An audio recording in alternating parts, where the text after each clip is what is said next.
Hello दोस्तों, मैं doctor Animesh MS general surgeon आप सभी का अपने यूट्यूब चैनल सर्जरी ऑनलाइन पे स्वागत करता हूं। दोस्तों, इस वीडियो में हम डिस्कस करेंगे गायनेकोमेजिया के बारे में। गायनेकोमेजिया क्या होता है, किनको होता है, इनका कारण क्या होता है, इसका इलाज कैसे करते हैं, इसकी सर्जरी कैसे करते हैं और सर्जरी के बाद हम क्या प्रिकॉशन लेते हैं, ये सारी चीज़ें मैं इस वीडियो में डिस्कस करूंगा। तो चलिए शुरू करते हैं। शुरू करने से पहले दोस्तों चैनल को सब्सक्राइब कर दीजिए ताकि आने वाली और वीडियो आपको मिलती रहे, और लाइक कर दीजिए ताकि और भी लोगों को ये जानकारी मिल सके।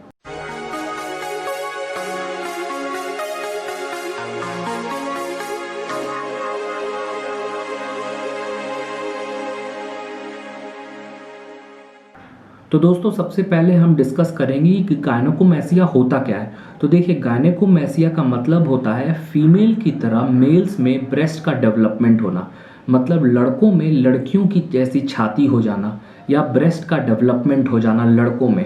इस कंडीशन को हम गायनेकोमेसिया कहते हैं। दोस्तों ये कंडीशन जो होती है नॉर्मली भी हो जाती है या किसी बीमारी के कारण भी हो सकती है। तो चलिए मैं आपको पहले बताता हूँ कि नॉर्मली किन किन कारणों में गायनेकोमेसिया हो सकता है। तो देखिए, जब बच्चे पैदा होते हैं, जब न्यूनेट होता है, बिल्कुल छोटा बच्चा होता है, तो हो सकता है उसे भी थोड़ा सा गायनेकोमेसिया हो। और कभी कभी ऐसा भी हो सकता है कि बच्चे के निप्पल से मिल्क का सिक्रीशन हो जाए। इसमें घबराने की कोई ज़रूरत नहीं है, वो कुछ दिनों में अपने आप ठीक हो जाता है। ये फिजियोलॉजिकल कंडीशन होता है, मतलब बिना किसी बीमारी के गायनेकोमेसिया हो जाता है। दूसरा फिजियोलॉजिकल कंडीशन होता है दोस्तों एडोलेसेंट एज ग्रुप, मतलब जब जवानी होती है लड़कों में, उस समय भी कंडीशंस ये हो सकती हैं, क्योंकि उस समय देखा गया है हार्मोन का लेवल जो है वो घटता बढ़ता है, उसकी वजह से गायनेकोमेसिया हो जाता है। तो जो जवानी में गायनेकोमेसिया होता है, मतलब 12 से 18 साल के उम्र के लड़कों को, उनको भी देखा गया है कि 3 साल के अंदर वो खुद ठीक हो जाता है जब हार्मोन का लेवल नॉर्मल होता है। और तीसरा कंडीशन होता है फिजियोलॉजिकल कंडीशन बुढ़ापे में, जब टेस्टोस्टेरोन का लेवल लड़कों में या मर्दों में कम हो जाता है, तो उसकी वजह से भी गायनेकोमेसिया हो जाता है। तो दोस्तों ये तीनों कंडीशन फिजियोलॉजिकल हैं, मतलब नॉर्मली बिना किसी बीमारी के गायनेकोमेसिया हो जाता है। अब हम आते हैं दोस्तों वो कंडीशन जिसमें बीमारी की वजह से गायनेकोमेसिया होता है। तो देखिए दोस्तों, हार्मोन का जब लेवल डिसबैलेंस हो जाता है, जब फीमेल हार्मोन ज़्यादा हो जाती हैं और मेल हार्मोन कम हो जाता है, ऐसे सिचुएशन में पैथोलॉजिकली गायनेकोमेसिया हो जाता है, मतलब कोई वजह होती है उसको होने की। तो सबसे पहला वजह होता है कुछ ड्रग्स, मतलब कुछ मेडिसिन जिसको खाने से गायनेकोमेसिया हो जाता है। कुछ बीपी की दवाइयाँ हैं, कुछ फंगल इन्फेक्शन की दवाइयाँ हैं, कुछ एंटी एलर्जिक हैं जिसकी वजह से ये हो जाता है। दूसरा पैथोलॉजिकल कंडीशन होता है कोई कैंसर, जैसे टेस्टिस का कैंसर है, अंडकोश का कैंसर है, फेफड़े का कैंसर है, पेशाब के रास्ते में किसी चीज़ का कैंसर है, या फिर लिवर में सिरोसिस है, मतलब लिवर डैमेज हो रहा है। उस कंडीशन में भी गायनेकोमेसिया हो सकता है। और तीसरा होता है दोस्तों कंजेनाइटल, मतलब जब बच्चा पैदा होता है उस समय हो सकता है उसके टेस्टिस प्रॉपरली डेवलप ना हो, जिसकी वजह से टेस्टोस्टेरोन डेवलप ना करे। टेस्टोस्टेरोन मेल हार्मोन होता है और वो डेवलप नहीं करेगा तो बॉडी में फीमेल हार्मोन ज़्यादा हो जाएगा और उसी की वजह से गायनेकोमेसिया हो जाएगा। तो दोस्तों ये थे पैथोलॉजिकल कंडीशन जिसकी वजह से गायनेकोमेसिया होता है लड़कों में। अब दोस्तों हम आते हैं इसके इलाज पे।